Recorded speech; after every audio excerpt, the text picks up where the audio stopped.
Vou explorar mais esse ponto da relação Portugal-Brasil, porque tem um tema que gera muito interesse em brasileiros. É grande o número de brasileiros nesse momento em Portugal, da comunidade brasileira aí no seu país, Miguel. E o tema imigração ganha destaque nas eleições portuguesas.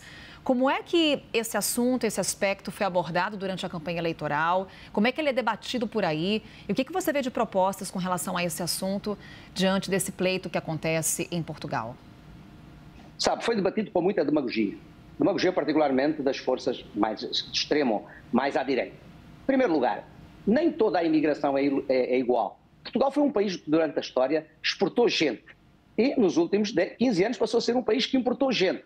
Portanto, isso deve nos obrigar a também saber olhar com outros olhos. O grande problema não, os brasileiros em Portugal são bem queridos, em geral. Se me perguntar se eu tenho medo da influência que o PCC está a ter em Portugal e dos negócios que está envolvido, tenho. Mas isso não pode ser visto, eu tenho que saber distinguir as situações. Veja, no setor, foram os dentistas brasileiros há 30 anos que puseram Portugal no primeiro plano mundial da qualidade da saúde oral. Foram os dentistas brasileiros. A seguir, no turismo, o que seria hoje do setor do turismo português se não tivessem aqui milhares de brasileiros a trabalhar. Só para lhe dar importância, só para ver a dimensão do número de brasileiros. Diariamente, eu como faço comentário na televisão, estou atento às audiências.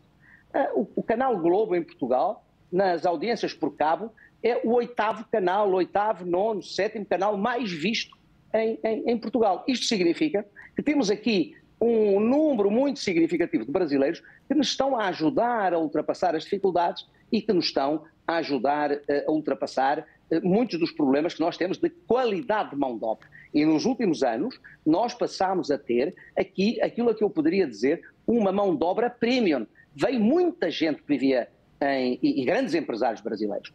Portugal hoje é beneficiado de ter aqui um número muito significativo e importante do PIB brasileiro. Eu conheço imensos. E isso é bom? É mau? Não.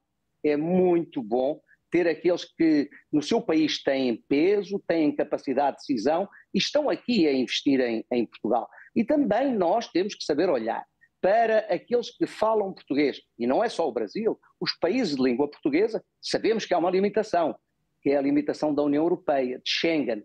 Quem entra em Portugal, se você entrar aqui em Portugal, vai circular pelos outros 20, grande parte dos países da União Europeia, sem ter que mostrar o passaporte. E isso também é uma limitação que nós temos. Mas nós temos que saber encontrar modelos de cotas, temos que encontrar e fazer entendimentos também com as associações empresariais, com as grandes empresas. Nós precisamos hoje, por exemplo, de um número muito significativo de mão de obra que vem do Bangladesh, de mão de obra que vem do Nepal, no setor do turismo e em particular no setor agrícola. Agora, compete-nos ter cotas, ter regras, só entrar quem já tem um contrato de trabalho, mas também sermos rápidos. A economia não pode estar dependente do Estado na dificuldade que o Estado muitas vezes tem em tomar decisões. E veja uma coisa, quem gera riqueza não é o Estado. O Estado gasta e muitas vezes mal, mas o Estado tem que saber gastar bem e saber distribuir aquilo que gasta. Quem gera riqueza são os empresários, são as empresas, porque são as empresas que criam emprego e são as empresas que criam negócios e que fazem com que a balança de pagamentos e a balança comercial possa alterar. Portanto, a demagogia aqui é inimiga